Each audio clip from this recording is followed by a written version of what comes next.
우리가 보통 서울을 나갈 때에는 자가용을 가지고 가기도 하지만 타 지역에서 법원에 있는 분들은 복잡한 도심을 피하기 위해서 전철을 타고 서울로 나갈 때가 있습니다. 전철을 딱 타고 보면 눈에 익숙한 장면이 있는데 사람들이 핸드폰을, 스마트폰을 열심히 보고 있는 모습들입니다. 물론 그 스마트폰을 통해서 유익한 강의를 듣기도 하고 또 관심사가 되는 유튜브 장면을 보기도 합니다. 또 어학을 열심히 익히는 이런 분들도 볼 수 있고, 반면에 또 수많은 사람들이, 요새는 중년분들도 게임을 열심히 즐기면서 그렇게 스마트폰 안에서 그 지루한 시간을 게임을 즐기면서 지나는 분들도 있습니다. 만약 여러분에게 전철을 타고 가는데 30분 혹은 1시간 그 이상의 길을 가야 한다면, 서서 가든 앉아서 가든 그런 긴 시간 전철을 탄다면 여러분은 그 안에서 무엇을 하시겠습니까? 경기도 고양시에서 교회를 섬기고 있었던 한 목사님의 이야기를 들은 적이 있습니다. 이제 그분이 전철을 탈 때마다 나는 독서를 하겠다. 또 나는 그 시간에 하나님 앞에 묵상으로 기도하면서 하나님께 가까이 하고 내가 기도 속에서 그 시간을 보내리라 결심을 했는데, 막상 전철을 타면 그게 잘 안 된다 하는 그런 이야기였습니다. 어느새 스마트폰에 손이 가고, 또 지금 처리할 거, 내일 처리할 거, 그 다음날 할 거, 설교 준비할 거, 이것들이 머릿속에 꽉 들어찹니다. 그리고는 자신은 30분 이상 서서 전철을 타고 갈 만한 체력도 되지 않는다, 이렇게 이야기하는 것을 제가 들은 적이 있습니다. 30대 후반에 그 당시 그 목사님, 하나님 앞에서 전철 타고 가면서 독서를 하거나 또는 묵상으로 하나님의 뜻을 구하고 기도하고 싶었던 그 목사님의 중심, 그 마음보다 더 큰 세력들이 있었습니다. 오늘 우리에게 주신 이 창세기 14장 본문의 말씀 1절에서 11절 말씀을 보십시오. 여기에 보면 지금 나 자신보다 더 큰 세력이 있습니다. 1절에 당시에, 요 당시는 아브라함과 조카 롯이 하나님의 약속의 말씀을 믿고 순종하여서 고향 땅을 등지고 하나님이 주시는 약속의 땅, 축복의 땅, 가나안의 현재적 하나님 나라 안으로 들어왔을 당시입니다. 그리고 이 당시는 거기서 하나님 주시는 복을 받으면서 아브라함과 이 롯의 재물이 점점 늘어나고 양과 가축이 많아지니까 서로 함께 동거할 수 없어서 롯이 선택하고 분리돼서 밑으로 남쪽 밑으로 내려간, 분리된 바로 그 시점입니다. 바로 이런 당시에 오늘 우리가 읽은 이 본문 말씀에 보면 길게 이야기가 쓰여져 있는데 내용은 분명하고 단순합니다. 전쟁이 벌어졌다는 겁니다. 당시의 신할 왕, 이 신할은 지금으로 말하면 그 메소포타미아 지역, 유프라테스 강과 티그리스 강 사이에 있는 땅, 그 메소포타미아 지역, 거기에 왕이 4명이 있었습니다. 1절에 보면 아물라벨과 엘라살과 아리옥과 엘라망, 그돌라오멜과 고이망 디달이 있었다. 이렇게 왕과 그 지명의 이름을 이야기해 주는데, 이 4명 1절의 왕은 바로 그 가나안 북쪽 메소포타미아 지역에 자리를 잡고 있는 그러한 지역의 왕들이고, 그들이 동맹을 맺고 있습니다. 2절에 보면 누구하고 싸움이 벌어졌느냐? 소돔 왕 베라, 고모라 왕 비르사, 아두마 왕 시낙, 스보임 왕 세메벨과 벨라 곧 소알 왕과 싸웠다. 5명입니다. 이들은 가나안 땅에서 볼 때 요단 저지대에 있는 그런 밑에 남쪽에 있는 왕들입니다. 그 이야기가 전체입니다. 이제 북쪽에 있는 북방 동맹군 4명과 남쪽 저지대에 있는 5명의 왕들이 싸움이 벌어졌는데, 3절에 보면 시딤 골짜기, 곧 지금의 염해, 사해에서 모여서 전쟁이 벌어졌다는 거죠. 전쟁의 이유가 나옵니다. 4절 말씀에 이들이 5명의 왕들이 12년 동안 북쪽에 있는 그 당시에 맹주 그돌라오메를 섬기다가 제 13년째 되는 해에 배반해버린 것입니다.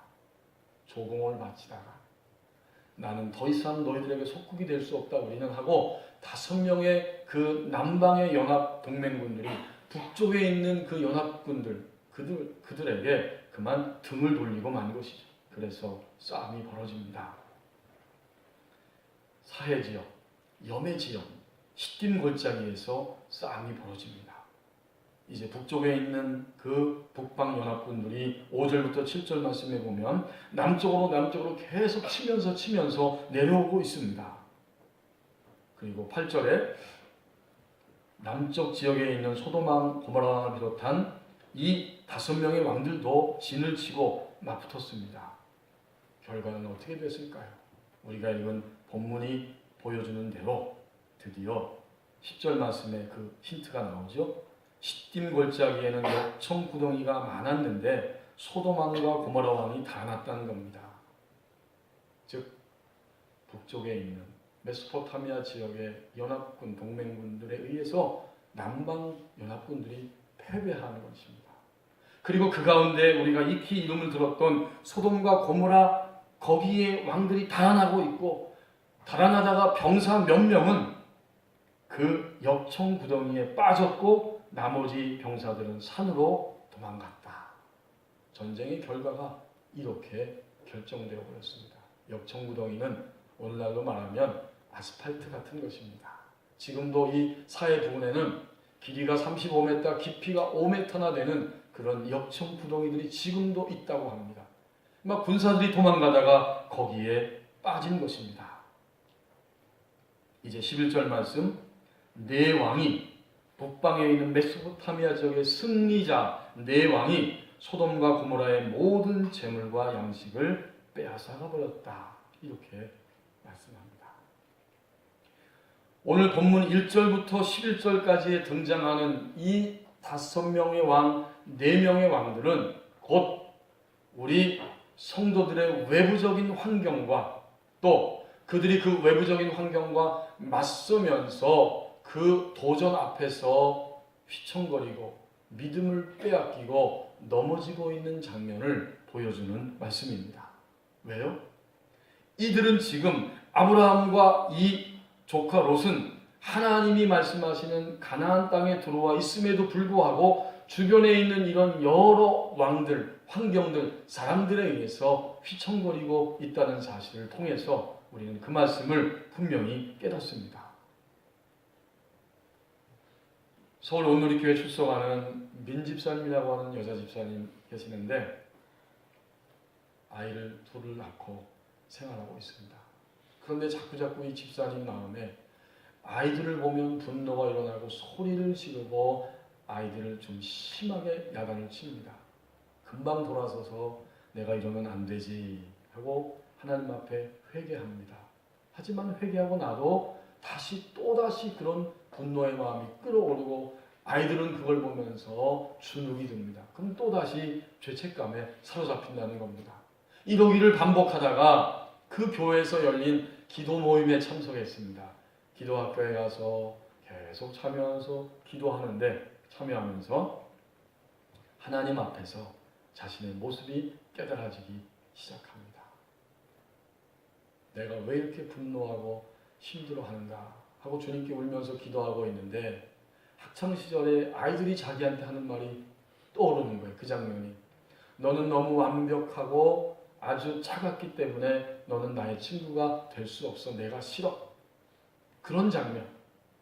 또 공부를 아주 잘하고 싶어서 열심히 공부를 하고 있지만 성적이 오르지 않아서 답답하고 괴로운 시간들, 그 모습이 비춰지고 그리고 내가 앞으로 대학 수능시험을 잘 볼 수 있을까? 나는 잘할 수 있을 거야. 잘할 수 있을 거야.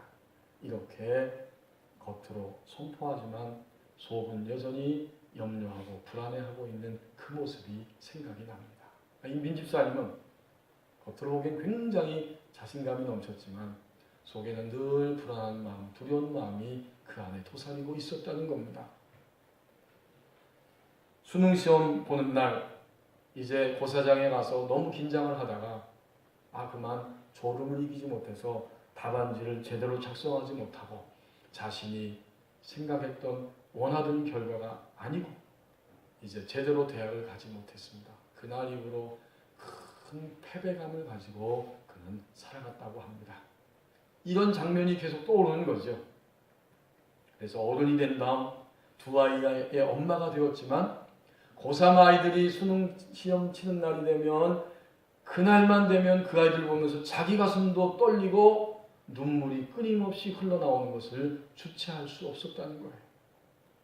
이 집사님이 지금 이런 형편입니다. 그래서 기도하며 하나님 앞에 계속 나갔을 때 그 마음 가운데 내가 왜 이렇게 되었는가 하는 원인을 깨닫기 시작했다고 고백합니다. 그것은 단 한 가지인데 오히려 너는 절대로 할 수 없어 라고 하는 그 내면의 목소리에 사로잡혀 있었기 때문이라는 거예요. 그 거짓된 목소리에 자신이 붙들려 있는 겁니다. 그리고 또 엄마의 기대감이 장녀이기 때문에 너무 크고 엄마의 그 욕심에 자기가 짓눌려 있었다고 말합니다. 맏딸이기 때문에. 그래서 나는 항상 엄마 앞에서 완벽하고 모든 것을 제대로 잘해야 된다라고 하는 압박감이 그에게 있었다는 겁니다.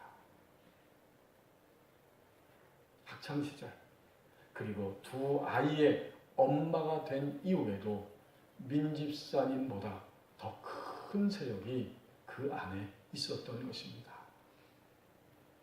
오늘 본문 말씀을 통해서 1절부터 11절까지에 나오는 이 네 왕과 다섯 왕들의 전쟁의 이야기는 가나안 땅에 이미 들어와 있는 하나님의 자녀인 우리들, 신자의 그 환경 가운데 몰려오는 외부적인 일들과 그것을 보면서 반응하며 불안해하고 도전 속에서 믿음을 빼앗겨버리고 휘청거리면서 넘어지기까지 하는 바로 우리들 신자의 모습을 비춰주는 말씀입니다. 지금 나 자신보다 더 큰 세력이 있습니다. 이제 12절 말씀을 보십시오. 약속의 자녀인 우리들도 하나님께 감사를 빼앗기고 살아간다고 말씀합니다. 12절 말씀에 소돔에 거주하는 아브라함의 조카 롯도 사로잡고 그 재물까지 노력하여 갔더라. 그러므로 이 12절에 오늘 본문에 의하면 아브라함의 조카 롯은 바로 우리들 신자 자신을 보여주는 말씀입니다. 우리는 이미 약속의 백성입니다. 약속의 자녀라고 하는 것은 하나님이 먼저 우리를 불러주셨다는 것이고 불러주셔서 하나님의 나라 안으로 이끌어주셨고 하나님의 나라를 알고 맛보고 체험하고 그것을 증거하면서 살아가는 백성으로 우리를 삼아주셨다고 하는 의미입니다. 주님 믿는 우리는 어디에 있습니까? 이 땅에 발을 붙이고 살지만 우리의 영적 신분은 이미 현재적 하나님 나라 가나안 땅에 살고 있습니다. 이것이 우리의 신분이에요.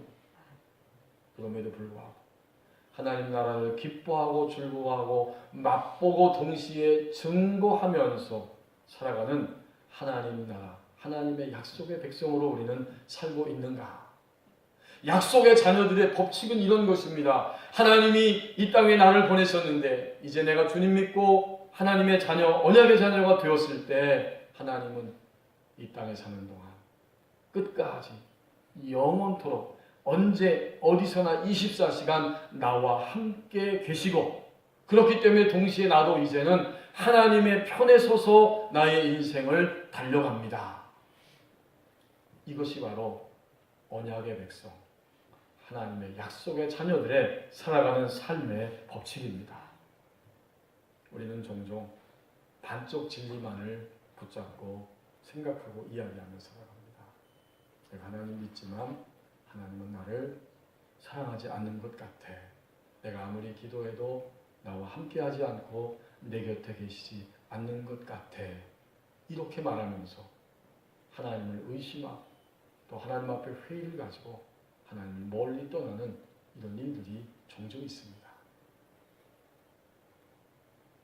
우리 가족 중에 장애인이 있다고 하면 가족들은 적어도 가족이기 때문에 끝까지 그 장애인 가족을 돌보고 섬기고 일생 동안 짐이 될지라도 이 짐을 내가 지고 가야겠다 이렇게 생각하는 것이 정상입니다. 올 봄에 아마도 올 초 올 봄 같은데 어떤 가정의 그 아버지가 남편이 아내에게 이런 말 하는 것을 제가 들었습니다. 똑똑하고 착한 딸이 대학은 이미 졸업했지만 마음이 몹시 아프고 거기다 몸까지 아파서 바깥을 들락날락거리지 못하고 안에만 갇혀서 살아갑니다. 그 모습을 보는 이 아빠의 마음, 부모의 마음은 가슴이 터질 것 같고 그리고 그 가슴 쓰린 짐을 지고 견디고 견딥니다. 그 세월이 1년, 2년, 3년 계속 지나가고 있을 때 어느 날 아빠가 남편이 아내에게 이렇게 말했다고 합니다. 여보, 이제부터는 우리가 우리 딸을 사랑이라고 부르자. 이제 우리가 평생 저 아이를 돌봐야 할 것 같으니 우리가 이 땅에 있는 동안 우리 딸을 지금부터 사랑이라고 부르자. 이렇게 말했다는 거예요. 저는 그 말을 들으면서 가슴이 뭉클했습니다. 정말 어찌할 수 없는 딸의 모습, 장애의 그 안타까운 모습을 보면서 가슴앓이 하고 있는, 그러면서도 중심을 담아서 사랑하고자 하는 그 아빠의 가슴앓이에서 나온 사랑의 언어입니다. 본명이 있어요. 본명이 있지만 이제 우리는 이 아이를 끝까지 사랑해야 하기 때문에 사랑이라고 부르자. 하나님 앞에서 우리는 다 영적인 장애인들입니다. 하나님의 눈앞에서 이 자리에 예배하는 우리들은 영적 장애를 가지고 올해만 해도 지금 12월까지 살아왔어요. 하나님이 모든 기회와 건강과 모든 여건을 다 허락해 주셨지만 우리는 하나님이 우리 편에 24시간 절대적으로 영원히 서 계신 것처럼 그렇게 하나님의 편에 서 있지 못했습니다. 이것이 반쪽 진리가 아닌 온전한 진리입니다. 하나님은 우리 편에 서 계셨지만 나는 결코 의심하고 불평하고 원망하고 타락하면서까지 하나님의 편에 서 있지 못했습니다. 이것이 온전한 진리입니다. 그러므로 오늘 본문을 통해서 등장하는 이 4명의 왕들이 5명의 왕을 치고 승리하였고 5명의 왕들이 살고 있는 소돔과 고모라의 한 도시에 살고 있었던 이 조카 롯이 그들의 공격을 받으면서 무너지고 넘어지고 사로잡히고 그리고 모든 것을 빼앗겼다고 하는 이야기는 하나님의 약속의 자녀인 우리들이 하나님께 감사를 빼앗기고 살아간다고 하는 바로 그런 의미의 말씀입니다. 오늘 추수감사주일을 맞이하면서 이 조카 롯이 사로잡히고 재물을 빼앗기고 모든 것을 다 빼앗긴 이 모습은 약속의 자녀임에도 불구하고 하나님의 현재적 나라 안에 살고 미래적으로 하나님의 나라를 바라보면서 사는 그런 신분을 우리가 이미 가졌음에도 불구하고 그 약속 앞에서 온전히 하나님의 편에 서서 살지 못하는, 그래서 궁극적으로 모든 것을 다 종합해서 한마디 우리의 입술에서 감사를 하나님 앞에 드리지 못하고 감사하지 않고 살아가는, 감사를 빼앗기고 사는 우리의 모습입니다. 심수명 교수라고 하는 분이 상담 전문가인데 감사하면 행복해집니다. 이런 책을 통해서 우리 성도들이 감사 생활이 습관화되어야 된다 하는 이야기를 하면서 이 신자가 드리는 감사의 법칙 7가지를 이야기하는 적이 있습니다. 첫째는 무조건 감사. 우리가 예상하지 못한 일이 쑥쑥 생길 때 그렇지만 무조건 감사합니다. 두 번째는 소리 내어서 감사. 소리를 내어서 감사할 때 내 귀가 그것을 듣고 내 마음이 움직이고 동의되어서 감사의 방향을 향해 갈 수 있기 때문에 소리 내어서 감사합시다. 그런 이야기입니다. 세 번째는 꼬집어서 감사. 내가 도저히 감사할 수 없는 그 일을, 그 사건을, 그 감정을 정확하게 꼬집어서 하나님 앞에 감사합시다. 네 번째는 마음 가득 감사입니다. 내가 아무리 꼬집어서 감사합니다 했지만 내 마음에는 왜 나만 이래야 돼? 내가 이러다 불행해지는 거 아니야? 그리고는 도저히 감사를 취소하고 싶습니다. 그대로 감사하는 걸 후회하기도 합니다. 특별히 도저히 용서할 수 없는 사람을 만나고 그에 의해서 깊은 상처를 입고 쓰라릴 때 마음에 감사가 올라오기보다는 미움과 고통이 더 자리를 잡는데, 그것을 계속해서 놔두면 결국 망가지는 것은 성도 자신이기 때문에 마음 가득 감사가 차오를 때까지 감사해야 합니다. 그 다음에 여섯 번째는 모든 일에 감사합니다. 비슷한 것 같지만 다르죠. 우리는 남편에 대해서, 아내에 대해서, 가족들에 대해서는 어느 정도 그래 내가 용납하고 감사할 수 있어. 하지만 아무개는 예외고 내가 감사할 수 있어. 그러나 이 일은 나의 인생에서 빼놓을 수밖에 없어. 난 이것조차 감사할 수는 없어. 그것이 아니고 모든 일에 감사한다는 것입니다. 이것이 성도들의 감사의 법칙입니다. 마지막으로 사람에 대해서는 감감축이라고 하는 재미난 표현을 썼는데, 사람에게 상처를 입었을 때에는 감감축을 기억하라는 것이죠. 사람에게 상처 입었을 때 그 상처 준 사람을 바라보고 그들을 생각하고 향할 때마다 감사합니다. 감사합니다. 그리고 축복합니다. 이렇게 말하는 거예요. 중간에 하나 제가 빼먹은 것 같네요. 그것은 중간에 즉시로 감사했습니다. 즉시 감사. 망설이면 감사할 수 없어요. 어떤 일이 딱 벌어졌을 때 이것을 재고 생각하면 우리는 틈이 벌어지면서 감사할 수 없다는 거죠. 그래서 즉시 감사. 앞글자를 따서 마소, 꼬마, 즉 사모, 이렇게 7가지의 감사를 이야기하고 있습니다. 2018년 우리는 어떤 감사를 드리면서 지금까지 살아오셨습니까? 약속의 자녀된 우리들도 감사를 빼앗기며 살아간다고 말씀합니다. 이제 세 번째 마지막 부분입니다. 13절부터 16절까지의 말씀을 보십시오. 감사를 회복하고 회복시키는 자가 있다고 말씀합니다. 13절에 도망한 사람이 있습니다. 그가 히브리 사람 아브라함에게 알렸습니다. 그가 사로잡히지 아니하고 간신히 도망했고, 도망해서 바로 아브라함에게, 아마도 이 13절 말씀을 보면 그는 틀림없이 그 조카 롯과 같은 동네에 살고 있는 소돔에 거주하는 사람이었을 것입니다. 그래서 도망했고 아브라함에게 찾아가서 그 사실을 알렸는데, 아브라함은 그때의 아모리 족속 마므레라고 하는 사람의 그 상수리 숲을 근처, 지금으로 말하면 헤브론입니다. 그 헤브론 지역에, 예루살렘에서 약 30km 떨어진 헤브론 지역 수풀이 많은 그곳에 살고 있었고, 그 마므레라고 하는 사람은 에스골의 형제고 또 아넬의 형제인데, 이들은 다 사이가 좋아서 아브라함이 가지고 있는 인격과 하나님 주신 축복을 보고 서로 동맹을 맺고 동맹관계에서 이웃하며 살아가고 있었습니다.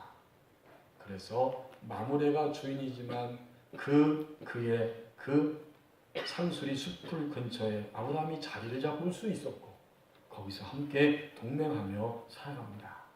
바로 이런 아브라함에게 도망한 사람이 가서 알렸다는 것입니다. 이제 아브라함은 14절에 어떻게 했어요?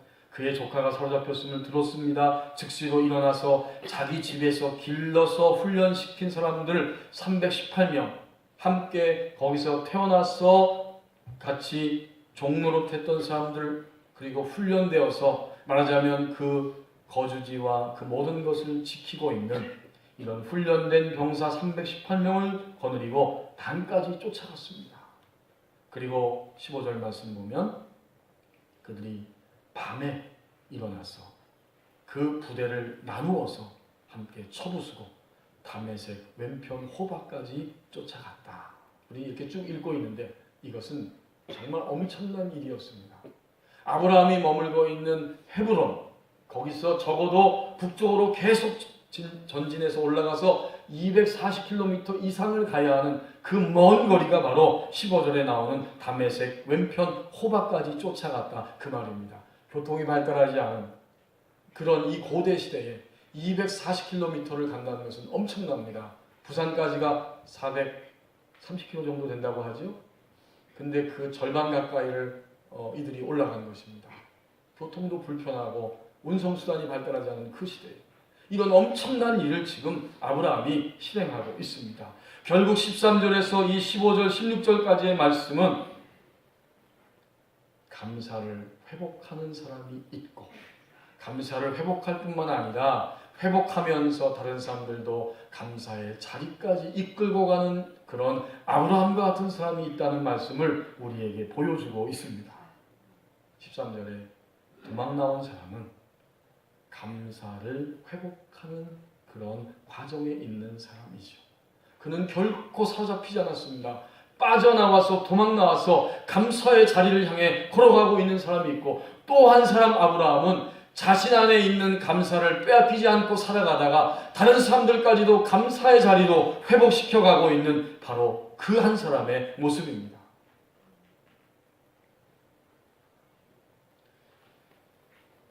오늘 우리는 이 감사가 회복되는 장면을 보면서 우리 자신의 모습을 살펴봅니다. 나는 감사하고 있는가? 아니면 감사를 다 빼앗긴 채 여전히 주님 믿으면서도 나는 쓸쓸하고 비참하고 괴롭고 답답하고 원망스럽고 나의 마지막 인생의 테이프를 멋지게 장식하고 싶은데 나는 여전히 이 모습 이대로 살아간다. 이렇게 한탄하고 숨쉬며 살아가고 있습니까? 진정으로 그리스도인들은 하나님 앞에서 감사를 회복하는 그런 사람들입니다. 더 나아가서 내가 회복되었기 때문에 함께하는 사람들을 감사의 자리까지 회복시켜 이끌어가는 것이 신자의 모습입니다. 아브라함과 조카 롯의 결정적인 차이는 무엇입니까? 감사를 빼앗기고 사는 자와 감사를 회복하고 다른 사람까지 회복시키는 자의 그 근원적인 차이는 어디에서 발생하는 것입니까? 그것은 하나님의 약속의 말씀을 붙잡고 움직이는가의 차이가 결정됩니다. 여러분, 오늘 우리는 14장의 아브라함을 목도하고 있는데 이 14장에 오기까지 처음 아브라함이 하나님 앞에 약속의 백성으로 불림을 받았을 때 12장의 아브라함이 있고 13장의 아브라함이 있습니다. 하나님의 말씀을 따라서 고향과 친척과 아비집을 떠나 가나안 땅 알지 못하는 그곳으로 왔습니다. 자, 그런데 이제 12장 넘겨서 앞으로 와서 12장 10절 말씀 보겠습니다. 가나안 땅에 머물러 있는데 그 땅에 기근이 들었습니다. 그 기근이 들었을 때 아브라함은 어떻게 했어요? 10절 말씀해 보니까 그 땅에 기근이 들었으므로 아브라함이 애굽에 내려가려고 거류하려고 그리로 내려갔으니 이는 그 땅에 기근이 심하였습니다. 그는 가나안 땅에 하나님 말씀을 붙잡고 왔는데 기근이라고 하는 상황이 발생했을 때 즉시로 그의 생각을 따라서 움직였습니다. 당연히 애굽으로 간다. 그랬더니 나머지 11절부터 20절까지의 말씀에 보면 아브라함 일생 일대에 아주 커다란 수치와 죄를 범하는 사건이 일어나게 되죠. 자기 아내를 누이라고 속이게 합니다. 자기 목숨을 보존해야 되니까. 드디어 바로왕에게 속였고 결국은 바로왕에 의해서 자기 아내를 빼앗길 처지가 됩니다. 하나님이 개입하셔서 바로왕에게 경고하시고 그래서 마침내 그 위기에서 벗어나게 됩니다. 아브라함은 약속의 말씀을 붙잡고 가나안까지 왔지만 중간에 이런 일이 발생합니다. 이제 다시 13장에 넘어와서 보면 13장 1절에 아브라함이 애굽에서 그와 그의 아내와 모든 소유와 롯과 함께 네겝으로 올라왔습니다. 아브라함에게 가축과 은과 금이 풍부해졌습니다. 그러면서 13장 8절 말씀 그 목자들이 서로 다투면서 함께 동거할 수 없어서 8절에 보면 아브라함이 롯에게 이르되 우리는 한 친족이라 나나 너나 내 목자나 내 목자가 서로 다투게 하지 말자. 내 앞에 온 땅이 있지 아니하냐. 나를 떠나가게 하라. 내가 좌하면 나는 우하고 내가 우하면 나는 좌할 것이다. 이 말씀은 그냥 아브라함이 착해서 양보하고 어른으로서 윤리적으로 그렇게 어른답게 행동했다. 이런 말씀이 되기도 하지만 그 말씀을 넘어서서 이제 아브라함은 자신이 애굽에서의 그 경험을 했기 때문에 더 이상 내가 움직이지 아니하고 하나님이 처음부터 나를 불러주신 대로 약속의 말씀을 붙잡고 그 말씀에 의해서 나는 움직입니다. 바로 그렇게 행동했다는 겁니다. 하나님이 그걸 증명해 주세요. 어떻게? 13장 14절 말씀 내려와 보면 나옵니다. 드디어 이 롯은 연장자도 무시하고 자기의 욕망을 따라서 밑으로 남쪽 밑으로 내려가 소돔까지 갔지만 이 롯이 떠나간 직후에 하나님이 바로 나타나셨어요. 14절 말씀. 롯이 아브라함을 떠난 후에 여호와께서 아브라함에게 이르시되 너는 눈을 들어 너 있는 곳에서 북쪽과 남쪽과 그리고 동쪽과 서쪽을 바라봐라. 보이는 땅을 내가 너와 내 자손에게 주리니 영원히 이를 것이다.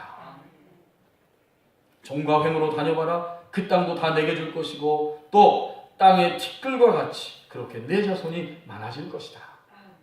하나님이 아브라함의 행동이, 아브라함의 생각과 선택과 행동이 말씀을 붙잡고 말씀대로 움직였다는 사실을 확인시켜 주시고 인정해 주시는 사건입니다. 이제 마지막 13장 18절 말씀에 보면 드디어 아브라함은 그 자리에서 하나님께 감사하게 됩니다. 18절 말씀. 이 아브라함이 장막을 옮겨 헤브론에 있는 만문의 상소리 숲풀에 이르러 거주하며 거기서 여호와를 위하여 제단을 쌓았더라. 하나님을 위하여 제단을 쌓았다는 말이 무슨 말이에요? 예배하는 것이고요. 예배하면서 뭐라 그랬겠어요? 하나님 감사합니다. 내가 애굽에 있을 때는 기근 때문에 내가 잘못하고 어리석게도 밑으로 떨어져 육체 중심의 인간이 되었지만 이제 다시 하나님 앞에서 깨닫고 말씀을 붙잡고 말씀에 의해서 움직이는 사람이 되게 하셨사오니 감사합니다. 이것이 바로 아브라함의 그 감사의 내용입니다. 이제 본문으로 다시 돌아와서 14장 마지막 16절 말씀 보십시오. 모든 빼앗겼던 재물, 자기의 조카 롯, 그의 재물, 또 그와 함께 사로잡혔던 여성들, 친척들까지 다 찾아왔습니다. 아브라함은 그 안에서 감사를 이미 빼앗기지 않고 있었고 그렇기 때문에 감사를 잃어버리고 빼앗기고 살아가는 이 조카 롯까지 다시 감사의 자리로 회복시켜 놓을 수 있었습니다. 우리가 앞에 생각했던 그 민집사님 자신을 발견했습니다. 자신 안에 더 큰 세력이 있다는 것을 발견했습니다. 그 이후에 기도 모임에 기도학교에 참여하면서 드디어 점점 거기서 큰 세력들로부터 빠져나오기 시작합니다. 이제 그는 눈물을 흘리면서 고백합니다. 주님, 저를 만나주시고 저를 치유해 주시고 저를 건져 주시기를 원합니다. 주님만이 나의 전부임을 고백하며 주님께 감사를 드립니다. 이렇게 기도하면서 점점 회복되기 시작합니다.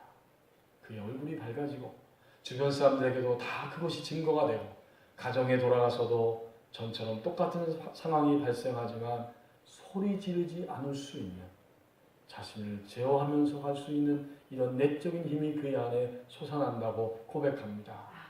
그러다가 또다시 더 큰 일들이 몰려올 때 그는 기운이 없고 감정이 처지고 밑으로 다운되면 즉시로 자기 방을 열고 방 안으로 들어갑니다. 그리고 주님께 무릎 꿇고 기도합니다. 주님, 지금 저에게 찾아오시옵소서. 지금 저에게 임재하시옵소서. 지금 저를 만져주시옵소서. 주님이 저의 삶의 전부입니다. 주님께 감사합니다. 그렇게 고백하면 주님이 그 고요하게 다가오셔서 그의 몸과 마음과 영을 두드려 주시고 그를 감싸주시면서 새롭게 하신다고 그렇게 고백하며 간증하게 되었습니다. 감사를 회복하고 감사를 회복시키는 자가 있다고 말씀합니다. 우리는 폭포수를 잘 알고 있습니다. 폭포수는 당연히 반드시 위에서부터 아래로 흘러내립니다. 폭포수가 쏟아질 때 거기에 이끼도 있고 나뭇가지도 있고 장애물이 있지만 결코 문제가 되지 않습니다. 계속해서 흘러내리는 그 폭포수의 물결에 의해서 마지막에는 장애물이 아니라 물 자체만이, 맑은 물만이 위에서부터 아래로 흘러내립니다. 감사의 최고 꼭대기에는 무엇이 있을까요? 신자의 감사의 제일 윗부분에는 무엇이 있습니까? 하나님의 약속의 말씀이 있습니다. 그 약속의 말씀을 붙잡고 움직이는 것, 신자의 감사, 성도의 감사는 위에서부터 흘러내리는 감사입니다. 기도하겠습니다.